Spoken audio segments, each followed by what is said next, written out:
Girl, you the best. And she love me when I'm in it. And she never be pretending. Nothing is real. She gon' tell you what she bought it. Cause she know you can't afford it. Know you can get it. Looking exquisite. No competition. Stay on the pivot. Who be watching? They be plotting. She's so motherfucking independent. So excited for everyone to meet my new friend, Kamelia Britton, all the way from Texas to share some great tips because she is the creator of Hackerette, which she's going to have to explain a little bit more about this hacking thing. So Kamelia, thank you so much for being my guest today. I am so excited to learn all about your travel influencing and how it's changed. So tell us how you got started.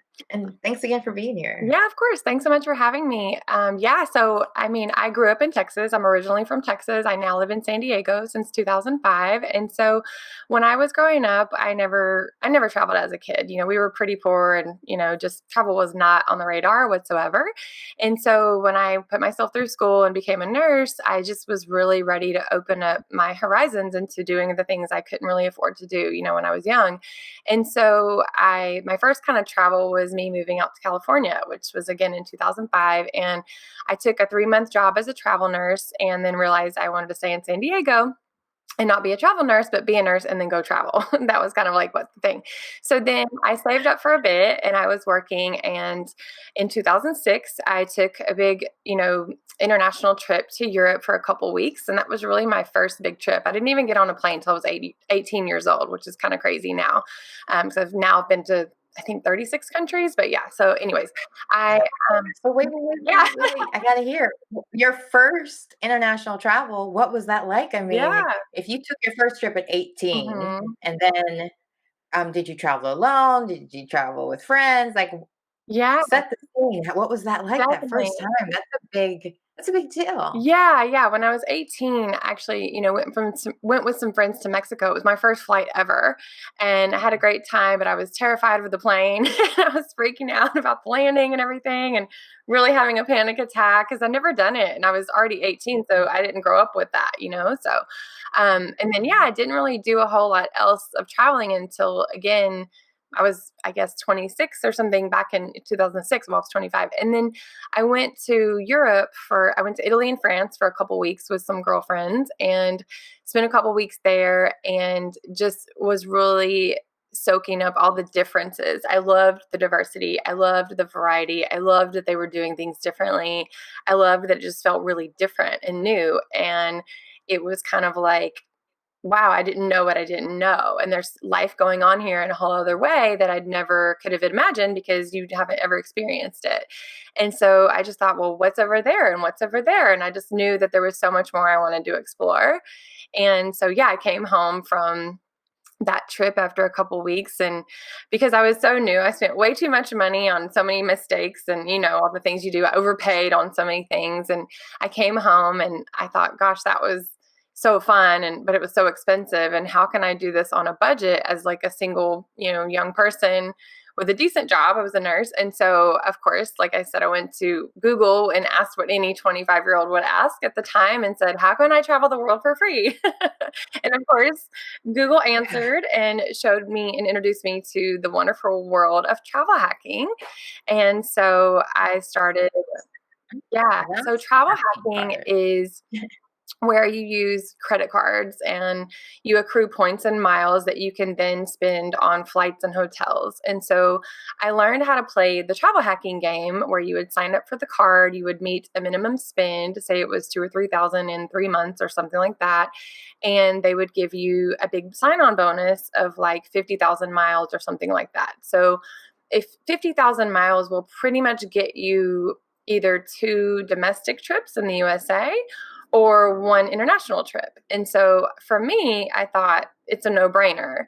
And so I thought if I just play the game right, and have a strategy and go in with this with a strategy, then I'll win the game. But if I don't go in with a strategy and I go in just, spending the money and not paying it off every month and all that kind of stuff, then they win the game. So I saw how it was set up. And so I thought, this is too easy. And so I started opening up, credit cards and doing it very strategically. I would do one and then get the points, and then I would do another one. And people think it might ruin your credit, but it doesn't. As long as you're, being responsible and going in again with a strategy, you can really rack up all this free travel if you play your cards right. And so for me, I just found this like a game. And so I started traveling all over, essentially for free. You would use the points and miles with a little bit of fee or taxes or whatever. But I mean, I was going everywhere for, on these points and miles. And then I also discovered something called error fares, which are like mistakes.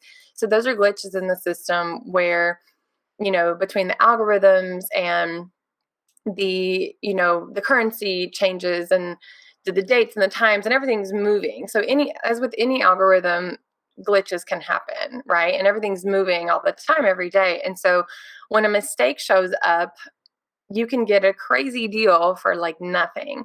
And so I one day found a around the world trip for $325.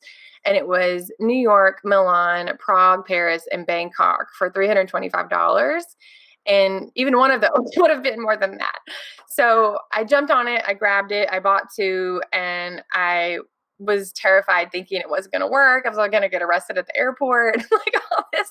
And so I went on the trip kind of really nervous and had everything planned, took off work, and I did it. I ended up taking a 6-week trip around the world. And then again, I went back and I learned how to find more of these mistake fares. So then I ended up building a course on how to do that and started my blog and started teaching people because everyone was asking me, how do you do this? How do you do this? How do you do this? And I thought, I'm just going to build a course because I'm tired of telling it.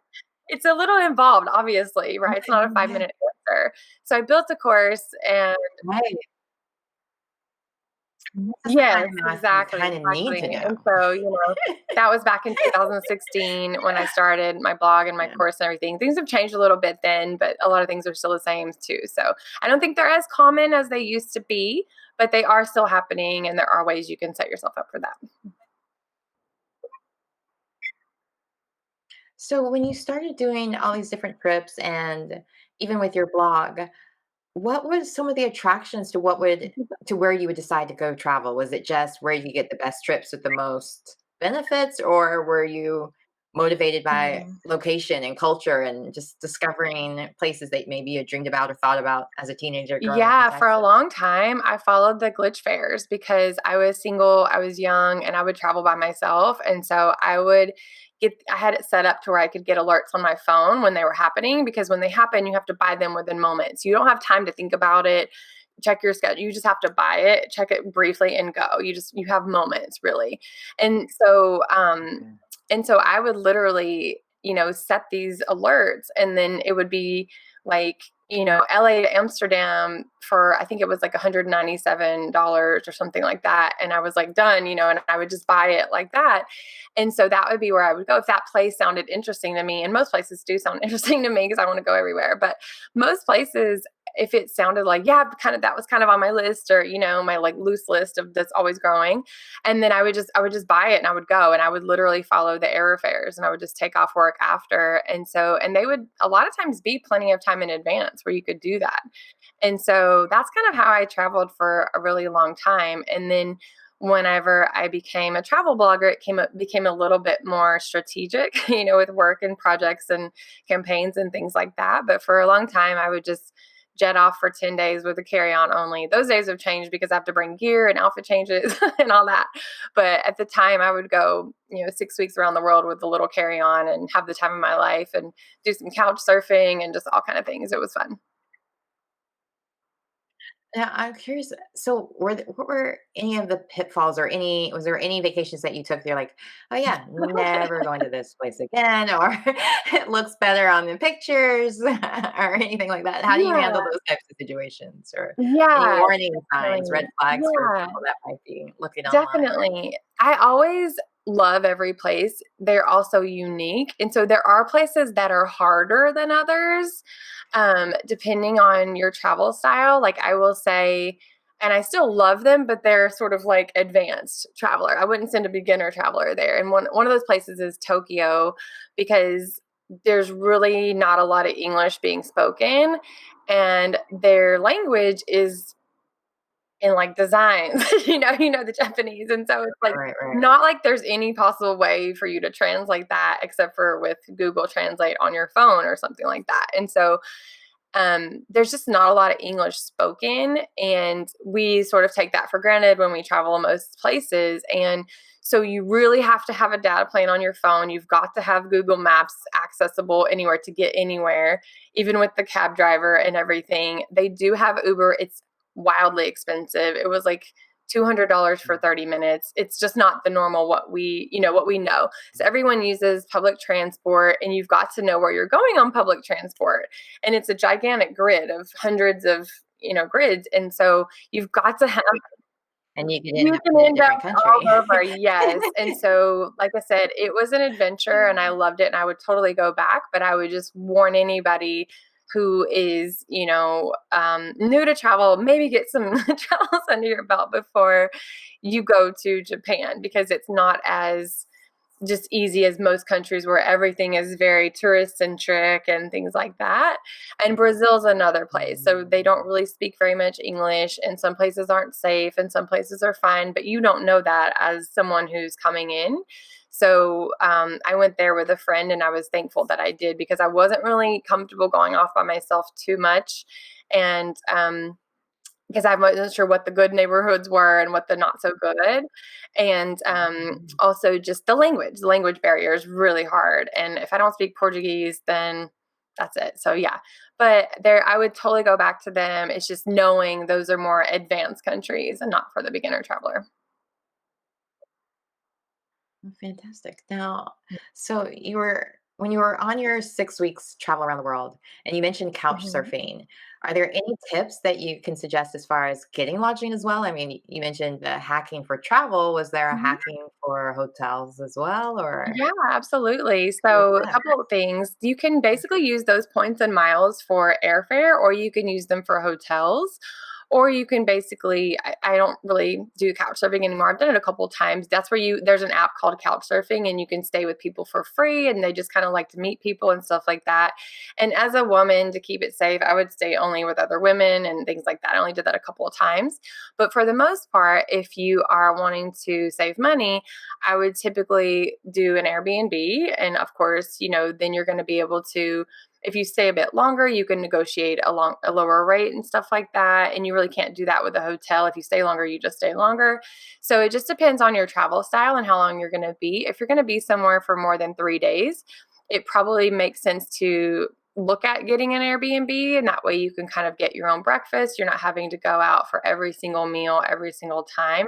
It's kind of nice to have your coffee and a smoothie or something at the house, you know what I mean? So there's little ways you can save money, but the more you take on the local culture, such as public transport, or such as, the slower you move, or the more you really embrace the local culture and live like a local, whether that's an Airbnb, public transport, then you're going to save more money. But the faster you move and the more you live like a tourist, the bill's going to go up. Mhm. Okay, that's great information. Now, I wonder, because you do this as a profession, as an Mhm. influencer, how does what was the biggest change from traveling as a tourist and now doing it as a Oh. job? And like you mentioned, having to carry your gear and be more strategic in campaigns.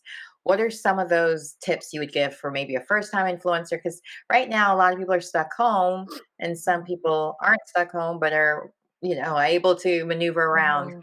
But for those of us who are getting ready to come back out into the world Yeah. and can't wait to travel and find all the great places to stay and maybe even venture into the world of influencing, Mhm. teach us some great tips. And because you also teach a class, so kind of give Yeah. us an idea of what they can expect from attending your classes as well. So a little sneak Yeah, peek. yeah. Yeah, so first question to answer how it's changed. I mean, I definitely used to travel so light and would just have a little carry-on, and I was free and I would go. And now I definitely have my camera, my drone, different lenses, different outfit changes, hats, dresses, all the things.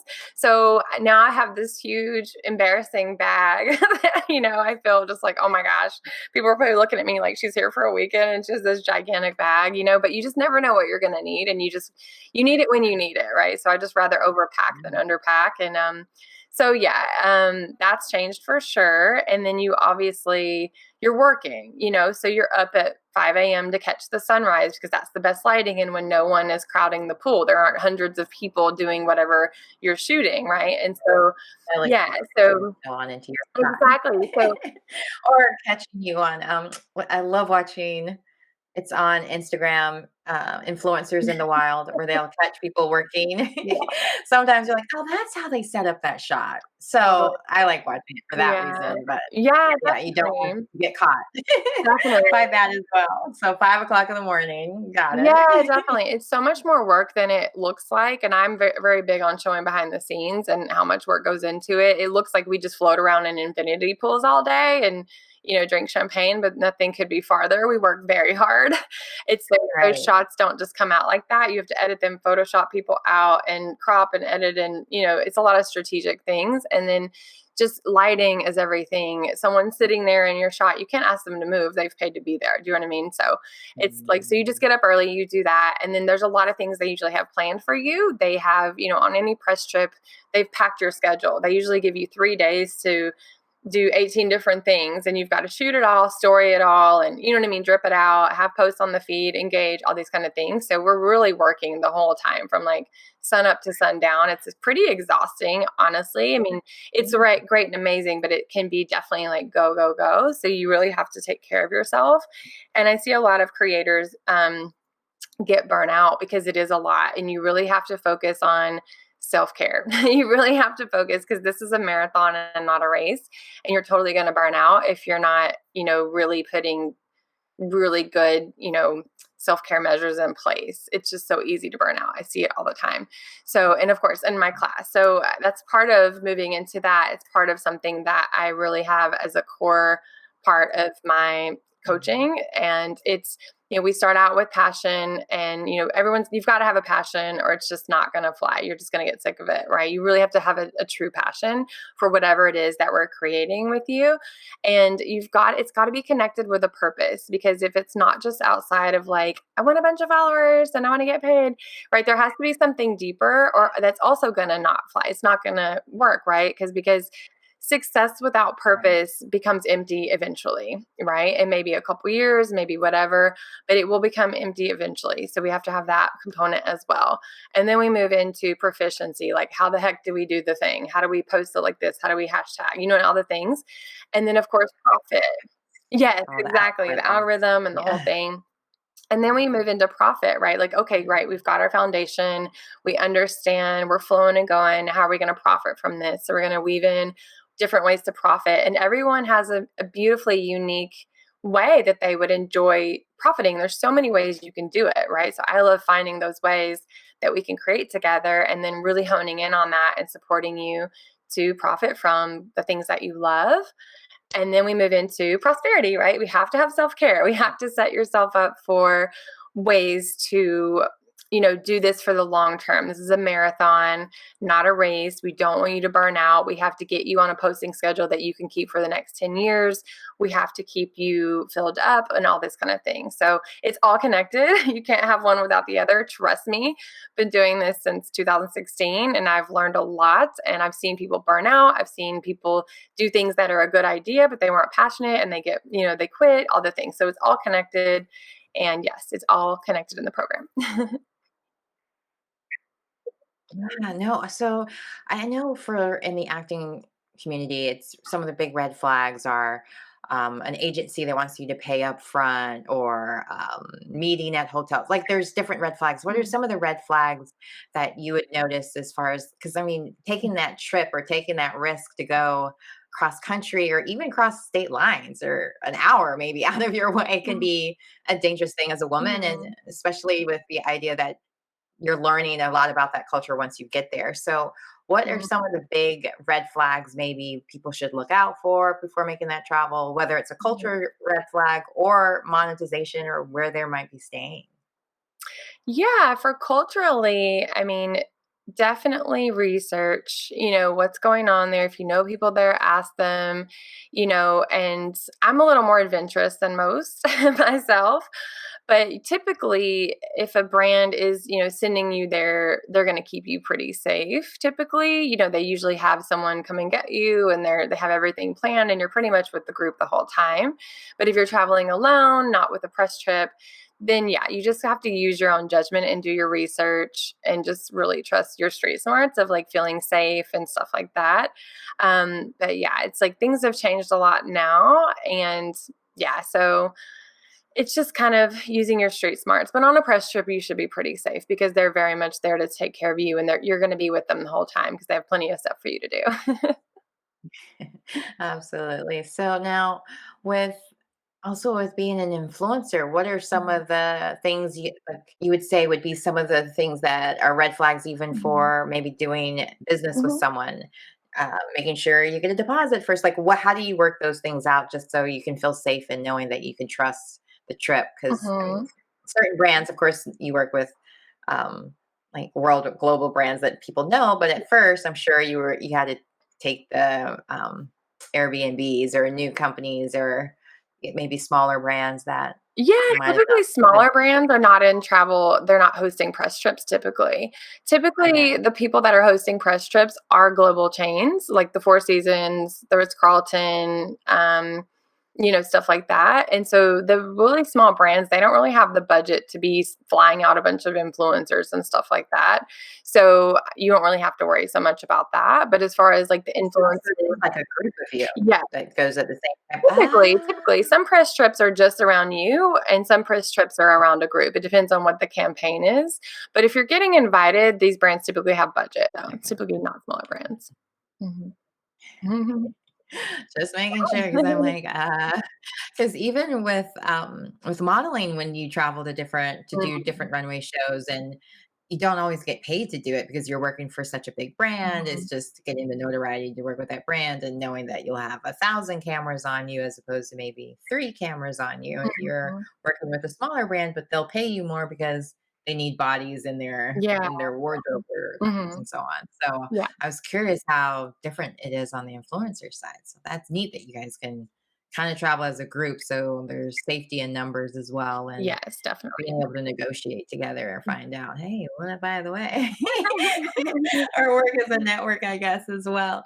So, what are some of the other things that I guess would have been the most exciting or fun perks of being an influencer that, since you've been doing it for so long, like you've seen it change, and Mhm. now with COVID, how has it changed for you? Even with that, like, are you still work?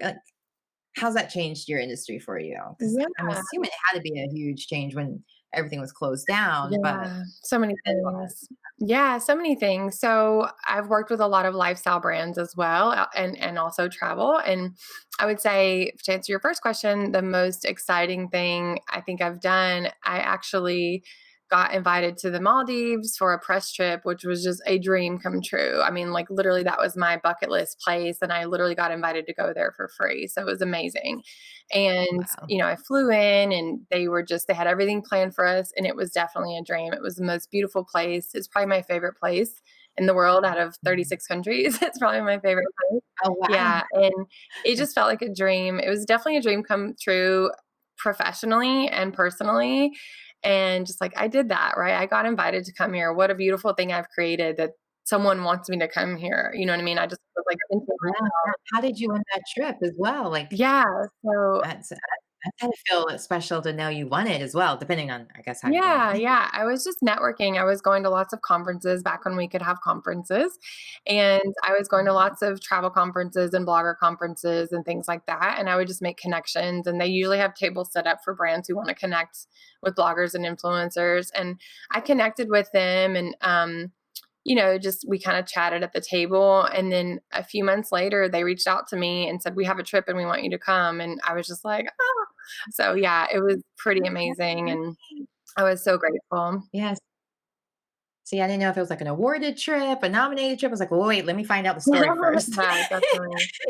Well, that's great. That's Mhm. fantastic. Yeah, That's nice. Just chatting up the right person and getting a trip out of networking. it. Yeah, putting your face out there, connecting with people, just real human conversation and things like that. And then, of course, to answer your second question, how has it changed? So it's very much drastically changed.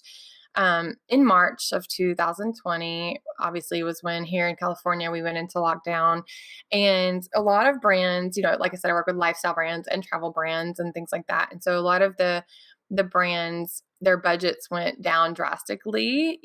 I would say, gosh, I don't even know, by a lot of them by 80% or something. It was just crazy. And yeah, so they were scared to spend, and their budgets just went down, and then they were very choosy on who they were going to be working with, and the offers got so low. It just was like, oh, and so, and travel was pretty much shut down, and then hotels didn't really want to promote at the time. And then they haven't really had budget, obviously, too, because of everything that's happening. And so I'm starting to see now, here we are, what are we, January 2021. And, I have sort of through 2020, I have, pivoted more into coaching. For one, I love it. I love being able to empower other people to do what I've already done and teach them the ways and everything. And also, just because we were just in so much lockdown and everything. And so I wasn't able to go so much and everything. And so now the hotels are offering comps, and free stays and things like that when available, when they're ready to promote. There hasn't been any paid campaigns that I've seen myself personally in the travel space. The brands are paying for sure for lifestyle brands and things like that, wellness and things like that. And so the budgets seem to be still have lowered. I don't know if they're as low as they have been, but they still seem lower than normal, at least in my space. Like I work with, and I used to manage myself for a few years, and then I signed on with a talent agency a couple years ago. And so they've been managing me ever since. And I've just sort of like organically, I'm still with them, but I've just sort of organically done less campaigns as an influencer myself and done a lot more coaching, teaching people how I've done it. And that just, in this point in my life, it's what brings me the most joy. So I've just kind of leaned into that. Wow. So, um, like I'm trying to unpack so many different questions I had while you were saying all of that. Like part of me is like, okay, so what are some of your top places other Mhm. than Maldives as well? And then like domestically Mhm. as well as um abroad. Yeah, Mhm. we'll start there because then that might unpack the Okay, other ones yeah. from that. 'Cause I was just like, ooh, where else Oh, do you like yeah, to I like it go? all, to be honest. I mean, I usually veer towards Yeah. beachy tropical because I'm from Texas, so I like the heat, and I'd rather be hot than cold. Yeah, but I did have a Same. great time. I did get invited to Tahoe with the Ritz-Carlton, and we went skiing and stuff like that, and that was a blast. It's not normally what I would choose, but they invited me, so I came, and it was great. So that was super fun for a change to mix it up. But yeah, usually you can find me on a beach somewhere with an infinity pool or something like that. That's kind of my favorite type of vacation, really anywhere. I don't care where I go. I just want to be able to be warm and barefoot. Room service. Well, I guess depending on the budget, Yeah. room service as well. I am always joking with my family. It's not a vacation if I still have to clean the Yeah, definitely. house. Don't get an Airbnb. I have to do the dishes. It's not a vacation Right, right, to some definitely. extent. So anyway, but now I'm curious for the coaching side of it. Mhm, Like when you're speaking for yourself, it's one thing, but when like during the summer and a lot of different things were happening, there was like a lot of different changes and narratives, and people were talking about social justice mhm, issues, and it became one mhm, of those things where it was expected to be. I mean, you saw it on social media, you saw the black squares, you saw different things like people kind of breaking brand, so to speak, and mhm, actually speaking political or mhm, um, how did you with your classes or students, how do you tell them how to navigate that? Because that is one mhm. of those issues where Yeah. maybe you're scared of losing accounts, but at the same time, maybe I'll find accounts that align more with Mhm, my brand mhm, or so on. So how do mhm. you negotiate that or navigate that? Yeah, definitely. That's a great question because that has come up so many multiple times over the course, I mean, of the past year. I think I ran 5 group coaching groups last year. And it was like there was something happening every, you know what I mean? It was like, the pandemic, and then it was, the Black Lives Matter, and it was then, now it's the Capitol, and just all these things have been happening, and it's all just been very heavy. And just how do you respond, right? And they would ask me, how are you responding? And I was just like, you have to come from your heart.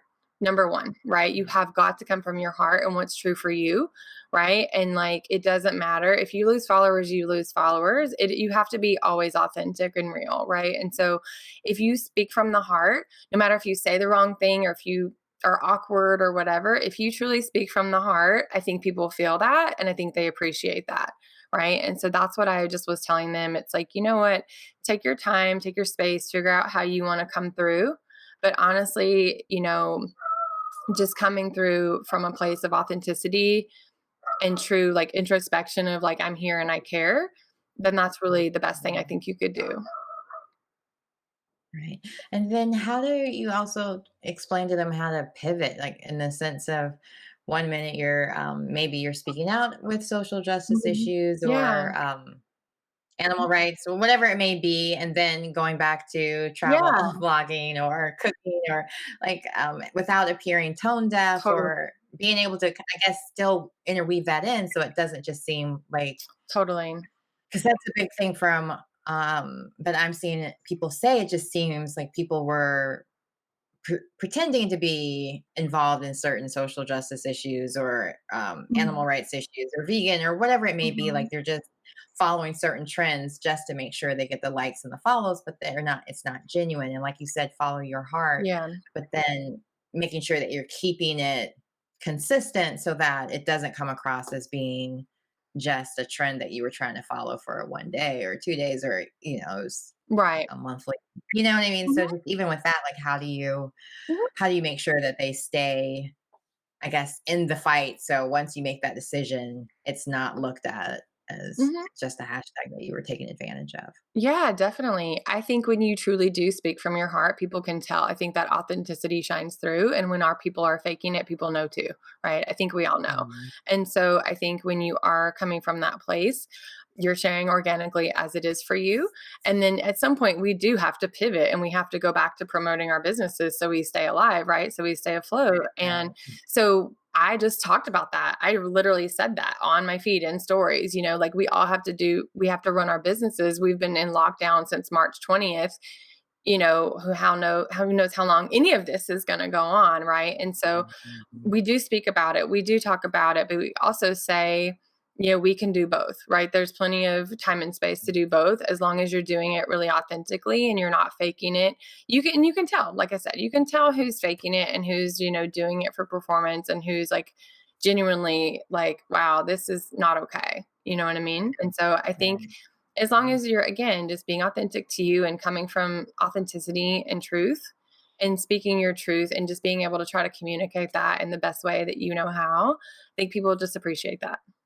Even if they disagree or whatever. I feel No. like, Right. yeah, No, I'm sure even with since you are a breast yeah, cancer survivor, which I also wanted yeah. to speak about that because you were brave enough to share that Mhm. on Instagram. And I wonder what for you was that choice to even share with that. But sometimes in October, Mhm. because my mom's a breast cancer survivor, it becomes like everybody think pink, pink, pink. I mean, it's my favorite color, so I kind Yeah. of love it at the same time. But it's also like, okay, we get it. You got the pink ribbon. You're pretending. It's Mhm. that same Yeah. maybe performative feeling, maybe that you feel now Mhm. that you're a survivor. Like Yeah. like be Mhm. careful how I guess balancing that out and making sure that but Yeah. at the same time, like, how did you feel coming out about that or just even not knowing how you were gonna outcome? Because thankfully 2020 was a good year for you that you were announced to be in remission in Yes. that sense, but so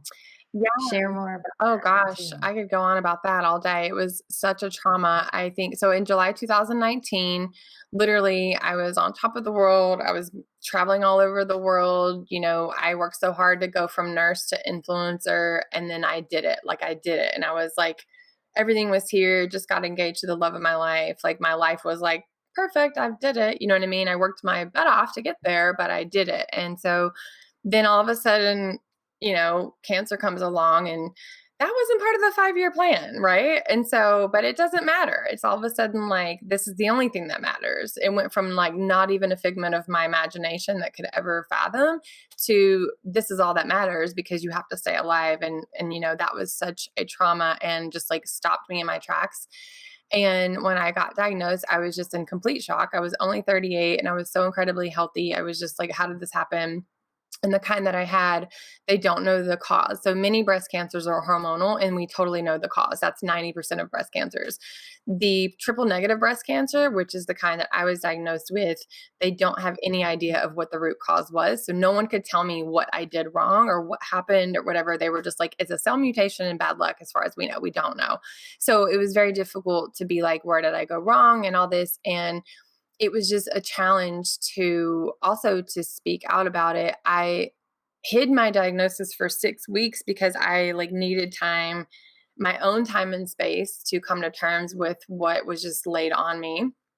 And because triple negative is so much less understood because they don't know the root, so it's difficult to treat.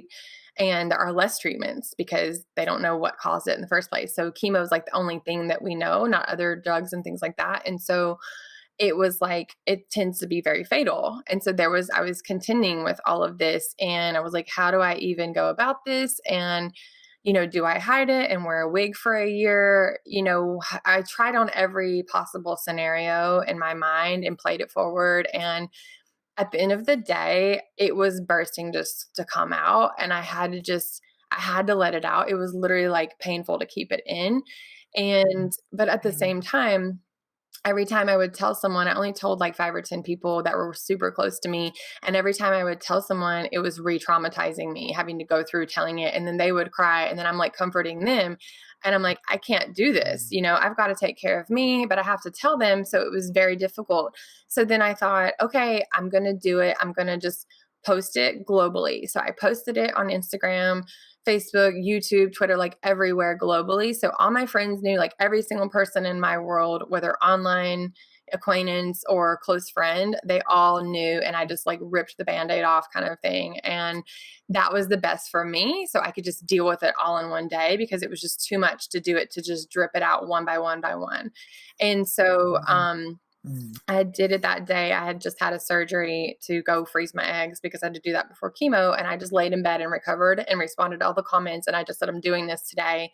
And that's that. And I did have people, it was weird. I did have people unfollow me. I did have people, and then some people ran to my side and go, oh my God, what can we do for you as a community? You know what I mean? And then some people unfollowed. It was a crazy time, and it was very confusing. And I just thought, and it was kind of hurtful. Like I didn't rob a bank, like I got cancer and I don't even know what caused it. You know what I mean? So I don't even know what I did or if I did anything. So it was just really painful to kind of see that. But the people that stayed were just so tremendously loyal, and they were just, whatever, because I was a travel and lifestyle influencer, and then all of a sudden I couldn't travel, and that's what they were following me around. I was showing them everywhere and all these things. And then I basically was like, I can't travel for a year because I have to get, 16 rounds of chemo and 20 rounds of radiation and multiple surgeries. It's going to be a minute, before I can travel again. And like, sorry, but this is my life for a bit, And so, and I was just always wondering, okay, so how can I provide value to my audience in a whole new way? I'm always thinking, how can I do this? So, I'm sure like a 10th percentage may have had cancer or something like that, but that wasn't even so I just started sharing, insights that I would learn about resilience and, wellness and whatever else I was gaining from the experience. And sometimes like, here's where to get the best wig for the little small percent of people that are going to go through this, or the women who are unknowingly going to come after me. Right. And so I started blogging about it and all that kind of stuff. And I felt like, well, it's no coincidence probably that I have a large platform when this happened. So maybe it's my mountain to show others that it can be moved, right? And maybe I'm here to speak out about this because I'm strong enough to do it, and I can do it with strength and positivity and realness, and also find the value, whatever that may be, whether it's, again, resilience, inspiration, not giving up, and also owning that it's hard, and owning that we can do hard things and we're tougher than we think. And you can't just allow yourself to stay stuck. You have to keep going. So, And you also had the medical background of being able to explain what you were mm, going through in a way that maybe the average person mm. wouldn't understand so much, but could now understand it more and just, oh, that's what that means. Or just why you would have to do the Mhm. different things or the Yeah. different wellnesses and self-care Mhm. as well. Just speaking from authority figure, like how it can affect your body and build and stress. And even with just coming out with your secret of what you were going through, like Yeah. realizing that was causing so much trauma and telling people over and over again. So it's just, let me just do this all at once so I don't have to keep Mhm. answering the same question over and over again and comforting them when I'm the one Yes. going through it. So I get it. And everybody going through with the pandemic and so on. I'm curious now, with everything that you've learned from traveling as a nurse and as an influencer, what would be some of your key takeaways that you would like to share about resilience or even with self care? Because Mm. the weekend's coming. There's always a good excuse to take better care of yourself Yes. or take that time out Yeah. and avoid burnout, Oh my especially gosh. with you being in the medical Yeah. field with all the essential workers right now. Oh, I know. Oh gosh, I appreciate Yeah. them right now. I don't know what I would do if I was still a nurse right now. It's crazy, but yeah, I think they're both really connected. So, I mean, resilience and self-care, they're definitely intertwined. You've got to take care of you, before you can take care of anybody else. And for me, again, like I talked about creator burnout, right? And I was probably on like getting there myself, right? Because I was, quit my nursing job and I was like, oh my gosh, I have to work so hard so I can continue to replace that income. And I was so scary. I'm like, I quit my nursing job, which is like a noble career for like Instagram and traveling. And it just didn't feel logical, right? And so I was terrified that I wasn't going to be able to sustain it because there's just no guarantees on anything anytime you work for yourself, right? And so I was just working, 3 times as hard to make sure that I could continue to replace that income every month, and I was living in kind of fear a little bit, and so I was just like, "I'm gonna work harder, I'm gonna work harder." And there's no problem with working harder, but you've got to do self-care, and I wasn't. I know that I wasn't. And then when I got diagnosed, who knows if it's connected, we'll never know, but at the same time, it was a hard stop. It was like, you know what, you haven't been taking care of yourself, and now you're being forced to. And now it is a non-negotiable. I literally do not start my day until 10 or 11. I work out, I have my smoothie, I go for a walk with my dog, I do some meditation, I make sure like I'm good. You know what I mean? I look at my vision for what I want to create in my life, and then I'm ready to give to everybody else, right? And so if you're going to be resilient, you've got to fill your cup. You've got to factor in and work it in, whatever that looks like for you. If you have to get up earlier or whatever, start your day later, work it out, because you honestly cannot be resilient when you're like, you know what I mean? You're putting out fires and you're just constantly go, go, go. It doesn't work. And so, and then another, tip for resilience or whatever you want to call it, insight, is that challenges, whether it's cancer, whether it's leaving your nursing job or whatever that is, challenges are opportunities for growth if you choose to see it that way. And you can literally, look at whatever challenge it is, as big or as small or whatever, it's an opportunity for growth. And when you can take a step back and look at that and see the value and where is this pushing me to change something? Where am I looking at, with awareness at my life and open to seeing things maybe differently, right? And you can't really do that from a place of depletion. You've got to, so it's all connected. Oh, fantastic. Well, I don't want to deplete your time and all of this wonderful information you've been sharing with us, and No, no. definitely don't want to burn you out because you shared some amazing information. And I feel like I need to hurry up and take notes and like redo everything. But just as a quick takeaway, what would be your 5 things you would want to make sure that you would leave the audience with? And I want to make sure that everyone Mhm. knows where to follow you at, which I don't know why they wouldn't know where to follow you at because you have thousands and hundreds of thousands of followers, and how they can find out more about your Yeah, classes that you offer definitely. as So, gosh, well. 5 things. I'll just at the top of my head. I guess the first one would have to be, once again, self-care is not a nice to have. It is a non-negotiable. Make sure you're doing that. Next thing would be follow what lights you up. Don't do things because it's a good idea. Do what really excites you. Follow the fun. Um, the third thing, yeah, just like give, right? Give, right? Like I love that book called The Go Giver, and like doing business with, instead of a taker mentality, but like how can you serve? How can you give? Like giving first. And then it just becomes so much more easier, whether, you're providing value on a blog or in your business, or you're, just give first, and then it will come to you so much easier, because then you're not in like a taker energy. You're in like a give, and it's just karma. It comes back and you receive, right? And then I guess the other one, like allow yourself to receive, whether it's a compliment, whether it's, something. I think we block our own abundance so many times when we brush off compliments, and we brush off this, and we're literally telling the universe that we don't want that. We don't want that. Right. And so we need to receive, and we need to lovingly receive so that we can continue to give. And let's see, the fifth thing, get into nature, go ground yourself. I love to lay in the backyard and just lay on the grass, and it honestly, when I'm having a stressful day, I'll literally just go grounding. It sounds very hippy dippy, but it totally works. And literally just 10 or 15 minutes connecting with Yeah. earth, you will just feel so much more energized and at peace. And do a little meditation if you're there. And yeah, I guess those would be my 5 things just off the top of my head. And then, yeah, thank you. Oh, I And love then it. Those for are how to great. find me, I'm on Instagram at Kamelia Britton, Kamelia.Britton. It's right there. You can see. And same with my website. You can type in CameliaBritton.com, or you can type in Hackerette.com.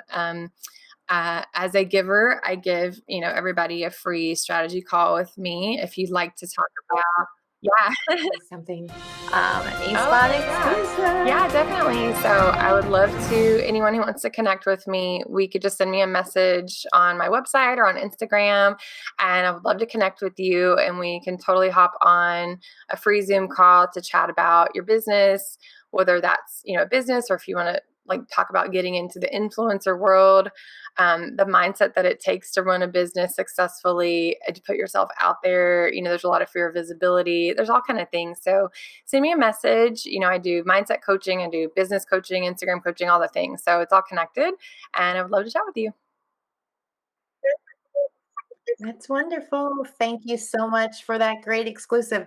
So all they have to do is say e-spot, or how will you know? 'Cause what if everybody starts Oh, texting yeah, you for yeah, your free? eSpot. Yeah, mention eSpot. Mention eSpot for sure. They'll know Like, you 'cause, came from. Yeah. oh my God, this could get around. No, that's great. Thank you so much, so much, so much. I'm so excited for all of this great information. I'm gonna take advantage of this eSpot exclusive myself, because I've learned so much from you. Just even with the hacking of traveling, because as a family of 3 and being stuck home since March, Yes. I want to see everywhere that everybody else has been posting. And like even when I was like looking through your Instagram, I'm like, oh, like salivating at the pictures and just thinking even how you come up with your branding and color scheme. And there's a lot to it. Make sure you follow, find out more information, and let's do this. Let's find some new ways to make money. There are multiple streams of income. Yes, yes. All right.